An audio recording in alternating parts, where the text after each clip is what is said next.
Well, we'll have to bring you the newspapers. Good morning, Anna. How are you? I'm okay. Good morning to you. Yeah, I love your dress. I am Ajua Yabua this Yeah, morning. yeah. Ajua is back. Ajay, well, good morning to Apparently, you. yeah. All right. We have to do the newspapers, and Yes, we do. let's- It's full of JD. yeah, correct? the weekend was full of work for you.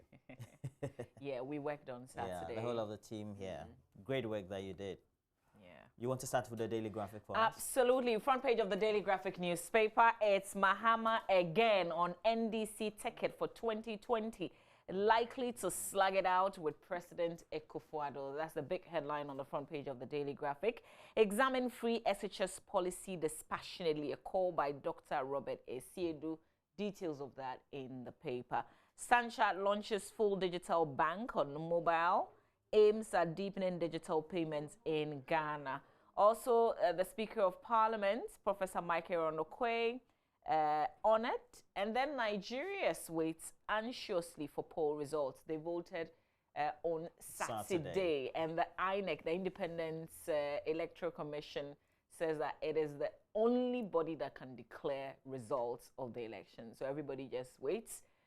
We're told that sometime this week, we should know who. In the meantime, the two main candidates, forget that they're over 70, the two main candidates who are all holding themselves up as winners of Saturday's election. There are some places elections that couldn't vote as well. Yes, So there are some. when we get to the inside story, we'll share some of the things that have come out of that election with you. But in the center spread of the paper, there's a special feature. Accra site, rich in gold, poor health facility. This is what is in the center spread of the paper is just a reflection of the bigger society. They're just, telling us what we know exists already in our country, as sad as it is. Back page of the paper, Tego beats Guzev to win WBO Global IBF international titles. Okay, Kotoko lose 1-3 to Enkana in Zambia. That was like a heartbreak for many. All right, that's it for the Daily Graphic newspaper. Roland will do the Times, the Ghanaian Times newspaper. Yeah, so let's look at the Ghanaian Times. Has on the front page, and there's the Ghanaian Times. So you have the front page, NDC presidential primary. It's John Mahama again, wins landslide victory. Story on page 16 of the paper. And then you have the former president being declared winner by an EC official. That's the caption of the photo there. Very instructive. Blacksmith jailed 7 years for sodomizing 7-year-old son. Information Ministry unveils activities marking Ghana's Independence Day anniversary. GSA, that should be the Ghana Standards Authority, closes down unlicensed gas cylinder manufacturing factory. And the story is also on page 16 on the back page of the Ghanaian Times. We have had to grab ST Nete Camp after win over Dreams FC. And we know that our local football had been in the doldrums, had been a bit dormant for a number of months now. So anything that will whip up interest is always something we go for. Kotoko beating 3-1 in Zambia. And Tego wins WBO IBF belts. Okay. Let's do the... Chelsea's not on the back page yet. No, we're not on it. Okay. Benedict also will bring us the latest in relation to Chelsea. Okay. Let's do the final newspaper. I know you want to tease front me page this of the morning. but Chelsea is in my stories. We'll be on it very soon. The Finder front page, 2020 polls, Mahama leads NDC, government resources, armed forces with fleets of vehicles. Anas piles pressure on Sani Dara to defend 25 million Ghana cedis suit. Men's Gold owes clients some 200 million Ghana cedis. Government to liquidate assets. And then one of the places that we fear the most as Ghanaians, we know at least one place is for discipline, and that's anything close to the army, yeah? But on the front page of the paper, it says garbage at frontage of not only the Jubilee House, the House of Power, but also the army officers' mess, which is so surprising that the mess will be messy. So details of that story on page 16. When we get there, we'll talk about it. That's it for the Finder newspaper. Well, the mess is messy. The Daily Guide newspaper has on the front page, But Mahama whips rivals by some 95%, same as 2016. I don't know what they meant by same as 2016, but it's right there on the front page of the Daily Guide newspaper. We also have 3 NDC executives beating to pulp in Yeji, and Yana makes key appointments, we're told. Other stories beneath the front page of the Daily Guide newspaper. We have disband your vigilantes first. Mosquito tails Nana Sam George dent Mahama's victory. But on the back page, we have Vice President to launch GMPC Ghana fastest human. Ghana envoy to Belgium supports juvenile tennis. NSA chief visits a Volta office. But the center spread government to pump $40 million into tourism, and Nigerian stars condemn election violence. And well, Africa and election violence will be normal. Do you know Justice Smollett? I'm told that he was in the series called Empire. Exactly. Okay. The He's man been who in alleged trouble over the last week or two. Yeah, that he's not been given bail though. So yeah. this morning, I said this morning. So you know, apparently, well, from the stories, why he decided to frame the story, get people to beat him up and say that it was a homophobic, racist. No, for more salary apparently. Okay. Yeah. I don't know. What a way to earn your salary. Let's do the Daily Statesman newspaper front page. NDC misses the plots. Same old John Mahama meets Mary Spew, technology and VR pioneer. Stay out of Ponzi schemes. President cautions soldiers against Leo Big returns. Sam George stirs uproar at NDC Congress. Fights Adekoka over voters' roll. Some of the stories in the paperback page. As Nigeria decides it's too close to call election 2019 as Buhari falls back on support in northern heartlands to fight off PDP's Atiku Abubakar. So pictures there of the Nigerian election.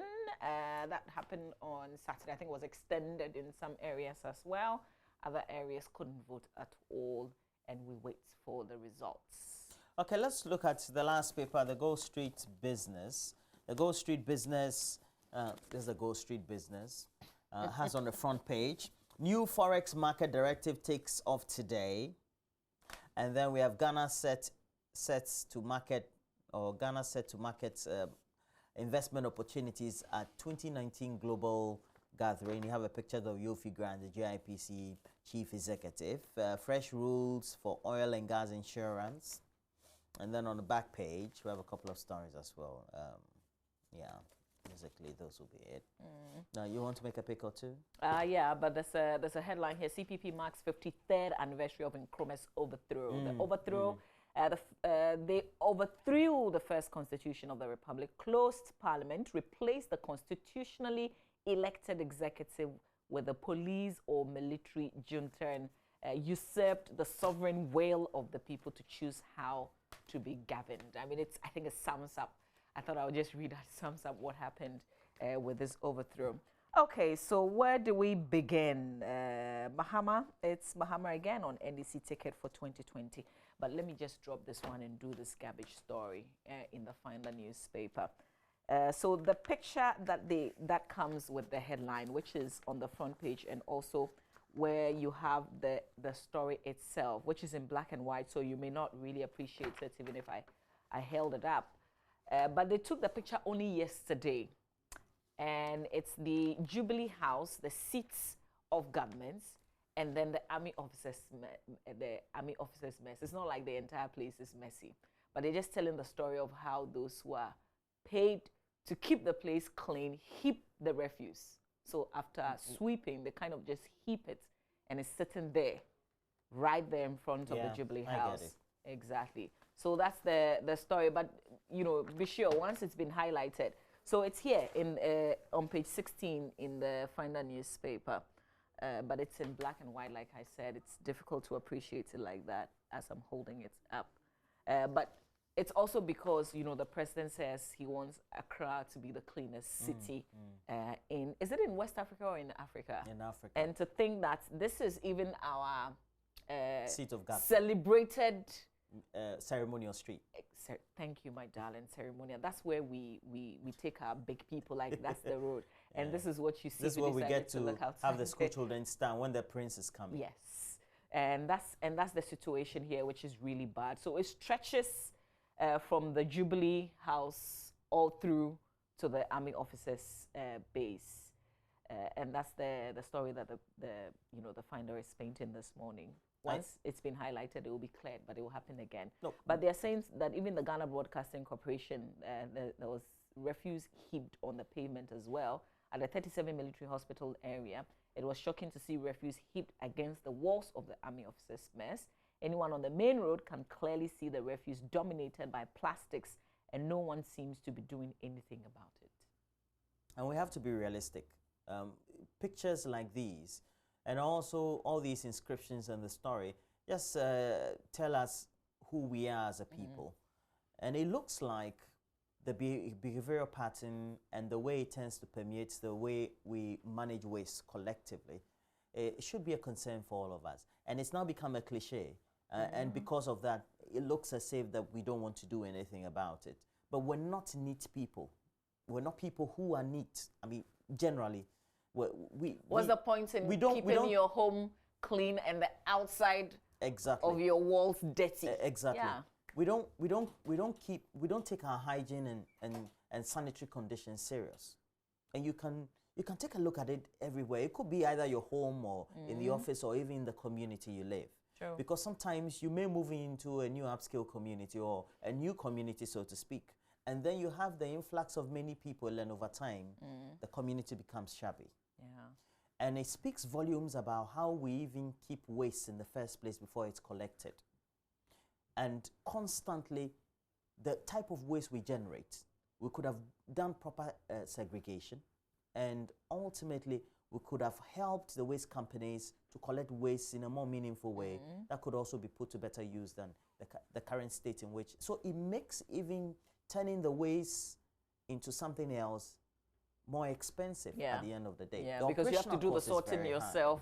But the sorting, not putting everything together, I think we gave up on that, right?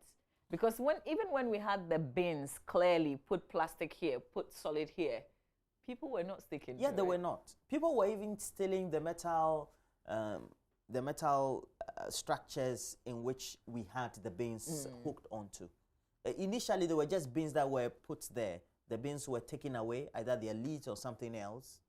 And then two, I think the waste companies and the city authorities decided to have metal so that it would be difficult taking the bin. But still, they remove the metals and use for scrap. I don't know. And we're 62. And it speaks volumes about who we are as a people. Yeah. It is that bad. And I don't know how we can change that sort of attitude if we want our city to look good and then remain the way we are currently. True. Because you go to elsewhere and they seem to be neat. Look, we're always told about the Rwandan example, but I keep saying that the day that Paul Kagame and anybody who is unlike him comes to power, Paul Kagame leaves and anybody who is unlike him comes to power, the African will degenerate into that mental state. I pray not. Yeah. I pray not. And that's the state in which we still have open drains. To be 62 and be dirty the way that we present ourselves. Yeah, we Because how many people will enter your house anyway? You can say you're neat. Who cares? It's the outside that represents who you are, really. Yeah, that's the truth. So it's heartbreaking as it is. Details of that in the Finder newspaper. Yeah. Okay. Let me do a bit of men's gold, right? Okay, because this is the first time it looks like everything is now consolidated in terms of how much men's gold owes its customers. That's on page 10. A bit of that still in the Finder newspaper, and says Minister of Finance Ken Ofori-Atta says that about 200 million Ghana cedis of clients' outstanding funds are with the embattled gold dealership company Men's Gold Ghana Limited. He therefore assured anxious clients of the gold dealership firm to exercise restraint as government would soon constitute a committee to liquidate the assets and property of the firm to repay them. Mr. Ofori-Atta made this known at a staff durbar organized by the Ghana Armed Forces at Burma camp during a visit by President Akufo-Addo. The minister's response was necessitated by a question from a soldier who inquired whether government would bail out soldiers whose funds are locked up with men's gold. Okay, so this is very good in terms of the updates, and I like the fact that the soldiers are talking, because if that question had not come, we would not have gotten this response. So we know where we are with men's gold. Government is going to sell off the assets, and then, but I hope that a sector will not be prioritized over others. I don't know how they're going to, because I wonder if you mean what the they sector sell, which has some number of investors or I'm falling short of saying exactly what I want to say. Because the interaction was with the members of the army? Because that's where the response came, right? That's where, this is more concrete. I've never heard anything emphatic like this angle. Yeah, true. And even, I was even surprised that now we've been able to peg how much, or be able to quantify how much the investments of the ordinary Ghanaian, who ultimately, of course, was a customer of Men's Gold, has been in the company. 200 million US dollars, or Ghana cedis, so to speak. I think this is Ghana cedis. Yeah. But it says about 200 million. Yes, it's an approximation or an estimate. And it also lends credence to the fact that it looks like the regulatory authorities either deliberately decided not to have a proper relook, despite the concerns they had been raising about the modus operandi of Men's Gold and the way they thought, just by hunch, thinking even though they did not regulate them at the time, their activities could injure, ultimately, the customers who were investing with the company. Now, at which point in time did we think that we needed to go and have a certain relook or take an examination of the activities of Men's Gold? And when did we decide to come to this conclusion that so much has been done, and as a result of that, we've come to the conclusion that it's 200 million or almost 200 million Ghana cedis that has been, that will be the investment with Men's Gold. And what did we do? Did we do an audit? Did we go into their books? Because all this while, we've been told that they have no proper structures. That's a rumor. We've also not been given clear intentions that have been undertaken. Which agency did it? Is it an audit firm, or is it a government institution? Is it Yoko that ordered maybe an outsourced audit firm to do that? At which point in time did they do all these type of activity for us to come to the conclusion that it was 200 million Ghana cedis?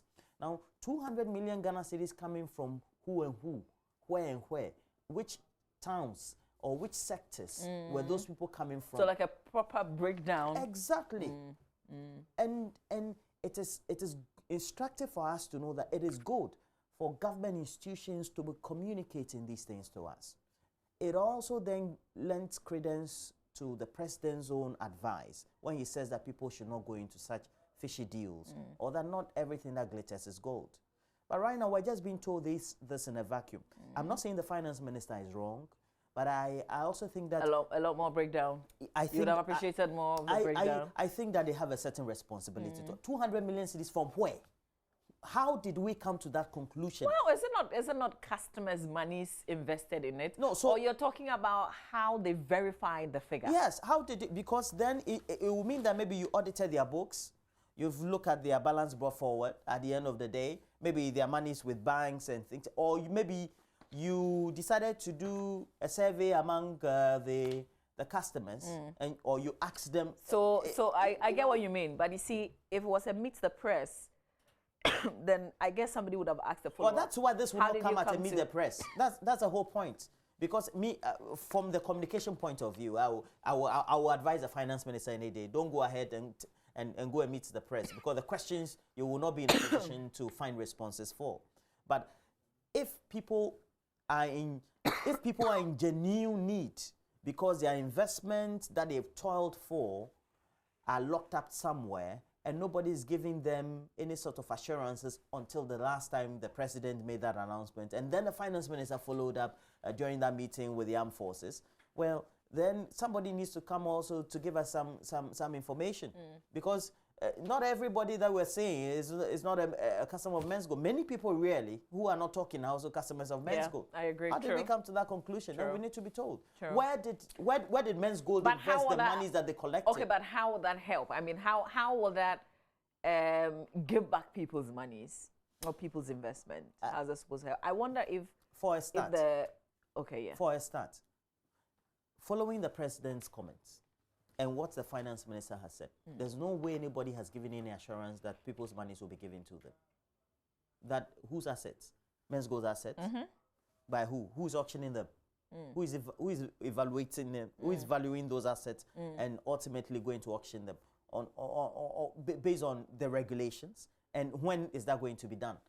And how much is that going to be? Is it going to be up to 200 billion? If it's not, then how much is each customer based on the level of investment going to take? And that is why I feel that if you look at the string of communication or perhaps the information that has been flowing from government institutions, it looks like bit part and bit parts. And it also looks like always an afterthought. When there's a reaction either from the customers or from the media or a section of the public, then we try to put together some information and try to give them. I feel the president's advice is good, but it just remains an advice. How would the customers get their monies back? Well, but for once, the minister is still insisting that government is not going to stand in. So whatever they get is what they will distribute. True. I mean, we do all agree that the government doesn't need to use taxpayers' money for an investment that individuals on their own decided to go and make. It was individual risks. Yes. Yeah. Yes. Okay. So we need lots of lot more questions being asked. Yes, but saying that, I wanted to comment on the fact that it looks like the cedi is still going up. As in the cedi is going down? The cedi in relation to the dollar, the cedi value in relation to the dollar and the pound is still up. And if you look at the front page of the Gold Street Business, it says that there are new forex market directive which are expected to be in place today, and the objective is to clearly manage the conduct of the interbank foreign exchange business in the Ghanaian financial market, and also establish standards of practice that will ensure an efficient and effective forex market. And if you interact with a lot of importers, especially from areas where we tend to live and friends that we tend to have, you will get to know that those who go on either trade missions to China, Dubai, Turkey, and some of those places, they are really in dire straits. The dollar, the Ghana cedi is not performing well against the dollar, especially because, I mean, that's our main medium of exchange when it comes to exports or imports in the first place. And if you look at the rate at which percentage-wise, whether it's minute or not, on daily or weekly basis, it keeps changing for these traders, then the Bank of Ghana needs also to come forth and give some assurances. Is this some assurance or do something? Well, they have to do something. While you're assuring, then you tell us what is being done. Why are you making that call to the Bank of Ghana? I thought you direct that to we have an economic management committee headed by the vice president who said a lot of things about the cedi. Yeah, no, that's on the political side. Is it? No, my position was that political? Yes, it was. Okay. My position is, if we look at the current state of the economy, the structure of the economy, and the way it operates and has been operating, I'm not sure in the short to medium term we're going to be safe as far as how the cedi performs against the major international currencies, particularly the US dollar and then the British pound. But there's the euro as well. But we know this is seasonal. We can anticipate them each year. Which quarters of the year that we have some of these things happening, and what efforts by the Bank of Ghana that is being undertaken that will give confidence to the people, that should be communicated, is what we need. Now, if the Bank of Ghana says that it is maybe cushioning by also putting in more of the dollar or the other foreign currencies to make sure that they show up, that also gives some level of confidence to the public. And what also has been the dialogue the Bank of Ghana is having with the various multinationals who tends to do the flight of whatever margins that they make on their investment in Ghana in US dollar terms out of the country within the period that we're talking about. What kind of interaction is there with some of these institutions, some of these firms, to make sure that we anticipate this long before they happen, and then the assurances will be there for the traders and the industries or the sectors in Ghana that will tend to use the US dollar in their trade when they have to import goods and services. And I feel that this has to be forthcoming. For me, I don't think the Bank of Ghana is doing well enough when it comes to that regard. Yeah, I agree. All right, let's see. Is there any other local story you want to do in any of the newspapers? NDC? Yeah, we should talk about John Dramani Mahama, right? Okay. Yeah, so if you monitor the elections and the way JoyNews covered it and the entire Ghanaian media, look, the NDC did a very good job. It was peaceful largely. In terms of, organization. Yes, it was peaceful largely. And I don't know whether lessons have been learned from the last time, but I could see pictures of is it software that have been deployed to make sure they collate at least their internal elections. Because we know that the last time in the general elections, we're told that their system broke down. As in the NDC? Yes, they couldn't because the NPP comparatively did a better job. Yeah, we're told, yes. Yeah. So they did a better job. So it looks like maybe the NDC is learning lessons. But at the end of the day, a lot of things have been said by the individual candidates, and all of them were targeting John Dramani Mahama. Ultimately, John Dramani Mahama has garnered some 93.23% of the vote.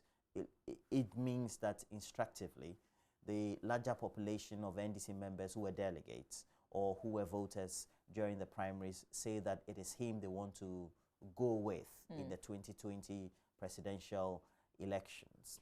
Now, how they are able to partner John Dramani Mahama, the rest of the party executives, and the grassroots is very instructive. And then the efforts by the former president and his team and his office is also important for the cohesion that they need in the party. If you look at the things that have been done by all the candidates, including John Dramani Mahama, etc., they seem to have galvanized the grassroots. So it looks like that momentum needs to continue. At the end of the day, if all of them went to meet the various candidates, the various delegates or the grassroots people at the community level, and they listened to their messages but decided to vote for John Dramani Mahama, it also means that they feel that they have a chance but don't have enough chance against the MPP come 2020. And so John Dramani Mahama is the most marketable. I don't know how they can manage that aspect about whether they are ready for power by giving alternatives. Because if you look at the campaign, especially conducted by John Dramani Mahama, he seemed to be criticizing the current government, particularly the president and the vice, but hasn't been in a position to offer or prefer alternatives to some of the criticisms of policies that have either not been working, not well implemented, or not implemented at all by the MPP. And I feel that they need to offer credible alternatives to the voters, and that will give them the choice to make the decision. Is it not a bit too early? Because this is the time. He's now a candidate, a flag bearer of the party. So you can now begin to monitor him. But in the internal election, he wasn't targeting all of us, was he? He was only targeting delegates of the NDC. Yes. Because those were the most important. If you do analysis of the messages of all the candidates, John Dramani Mahama was not talking about the other candidates. The other candidates were rather talking about John Dramani Mahama. He was talking more national issues than any of the candidates. He was criticizing the MPP government and its policies and its rollout of those policies and how they influence or affected Ghanaians. And so it looks like his campaign message and focus was different than the others. But it's telling because he's a former president. He doesn't have to think small. He wants to think big because he feels that he's been. I guess he was carrying himself even as flag bearer, even when he was not elected flag bearer. So if he was looking beyond. I guess it's all about the image and the branding. The competition that was right in front of him. Well, but I get what you mean, except that I don't want to hold him down to when he was campaigning for the flag bearership position. I'm holding him now. I want to not only get an alternative, but I want a clear message from the NDC. You get what I mean? Yeah, like true. this is what we're bringing. Should you vote for us? This is what we're going to implement. Yeah, true. Yeah. So because if you look at how the elections have panned out in the Fourth Republic, we've not had a political party, get more than 2 terms, and he was the one who was trying to bring that jinx to be the individual who would have had a term and go for the second, but go along 3 terms for the party. It didn't work out. And if if that has been the precedent and the trend, how can he change it? How can the party also change it? They have to go just beyond the normal political rhetoric and be more persuasive, I feel. And they also have to take a look at the demographics of our population. I'm told that the population looks younger. That's what the statistics tell us. They're younger. Their needs and the peculiarities and the features or the characteristics of that demographics is different. And they have to persuade more people than just criticize. I mean, that's what I think. We'll see how things go in the coming days.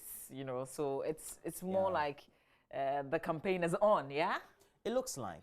It looks like, because usually what happens is after December, January 2020, it's all a busy period. The construction of this, the cutting sort for this, and some of them will be completed, some of them will not be completed. Yeah. And some of them will even take off at all. They are for the campaign, etc. I love 2019, and I love 2020 as well. That's when we see a lot of things come up. That's when you speak, when you highlight something, it gets results. Yeah, definitely. Yeah. Definitely. All right, so that's it about the NDC's election over the weekend. But I don't know how much time we have. Let's briefly talk about Nigeria. And I'm picking this update from the Daily Graphic newspaper on page 5.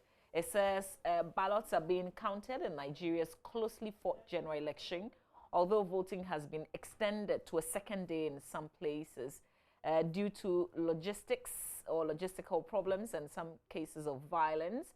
Polls have been put back to a later date in a few areas. That's according to the BBC. So this pick from the BBC.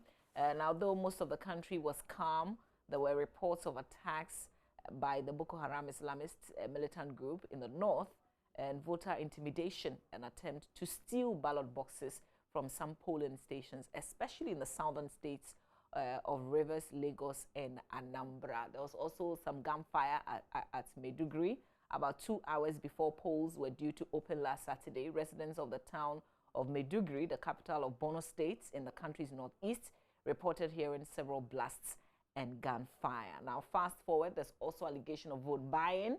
Vote buying was being observed by election monitors from the non-governmental organization, the Center for Democracy and Development. And then, so it goes on and on, all the things that typically characterize elections in Africa. Is it Sierra Leone or Senegal? I get confused. One of them also, there was an election on Sunday, I think, a day after the Nigerian election, but not as much highlighted as that of Nigeria. A lot of things going into the Nigerian elections. Yes, a lot of things going to the Lifting Nigerian. of ballot boxes. I have a lot of friends, either from Ghanaian media houses, I think 2 of them who are there, and they are monitoring issues, and I have a couple of Nigerian friends also. So who's winning? It's a big country, so but most of the results I've seen, you get to find that Buhari seem to be winning at those. Yes, but you know, sometimes I'm told that you need to win at various councils in a particular state before. Yes. So. Interesting. Yeah. All right, so that's it. This popular is it PDP? PDP is Atiku? Yes, PDP is Atiku, but he stood on behalf of the PDP, either PDP or APC also. He's called Saraki, one of the senators, and he's been very controversial. I think it will be a PDP. and I'm told that he lost or something. Oh, wow. Okay. But it's still not been confirmed yet. So yeah, but most of the result that came give some lead to Buhari, but it's still early days here. Nigeria is very big. Sometimes you think somebody is in the lead, and then there are a lot of results that come in and trickle in and come to change the whole percentage lead, so to speak. Yeah. Well, we're hoping that we can get something out of it. There have been a number of skeletal skirmishes, sparingly, in which some voters had been running away from polling areas. There were ballot snatching syndicates that were also recorded on video, and many of them have gone viral within the period. It's not new to African elections. Yeah. We're told that if you have just a couple of them, it still makes the election free and fair. but we'll see how it goes. Nigeria is a complex country, so to speak. But the fight is always on this time around between the PDP and the governing APC. Yeah. We'll see who comes up on top, who loses the senatorial seats. We shouldn't forget that there will be local government councillors elections next week as well. That's a week after. That'll be the next weekend, and that one will also come up. Okay, so it's the Senegal election, which is not as hyped as much, but it's a fairly decent democracy in Senegal. It's a very good example, really. Okay. You know, because you don't have all these other things characterizing the election. It was pretty smooth. I'm reading this from the BBC. This was published 25th of February. Says Senegalese President Macky Sall is headed towards a second term in office, his prime minister has alleged. So Mohamed Dion said preliminary results suggested Mr. Sall had secured about 57% of the vote in Sunday's elections, but an official result would take days. But rival candidates won against declaring the results prematurely. It happens everywhere, in every democracy, right? Okay, all right, so we hope that you are updated now. You can always log on to myjoyonline.com for more news. Just before we go, I just wanted to remind Roland Walker. Fred, you promised to give me the Chelsea goalkeeper, the man who refused to leave the pitch. To be substituted. Exactly, but he was having issues, right? Yeah, he was. The coach thought that he was struggling a bit, so he decided to change him. But this is a record-signing goalkeeper. What were you thinking? Oh, that's him. That's the man. What did his refusal result in? He'll be disciplined by the club. I mean, at the end of sometimes the players get so emotional, like they take it really personal. Huh?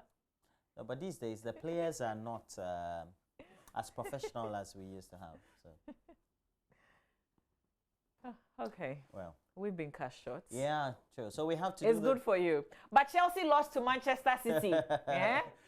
I know that. Manchester United. Are you announcing it? Yes, I'm announcing. Just in case somebody slept and and you are just waking up and you're watching. Well, Benedict will also come and tell us all those updates. Benedict is not. I have started, so Benedict will come and continue. Well, later in the morning, we'll also give you some updates on the Oscars. I haven't watched a lot of the movies that received some awards. Yeah. But hopefully you have. I know that.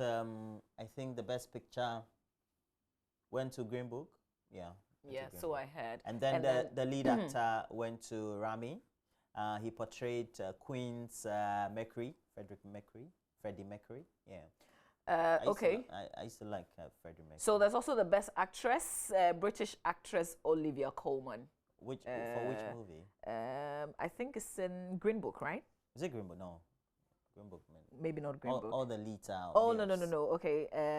For her role in The Favourite and Charmed Viewers with a funny and tearful speech. No. Okay. It doesn't tell me. I have to read on. But, we'll come back a lot more prepared with some updates on the Oscars. Yeah. But the Oscars are always big, Oh, it was a hostless Oscars this year, by the way. Because of Kevin Hart's Yeah, absence? after Kevin, they could have chosen someone else. But they didn't. So he went hostless. Yeah.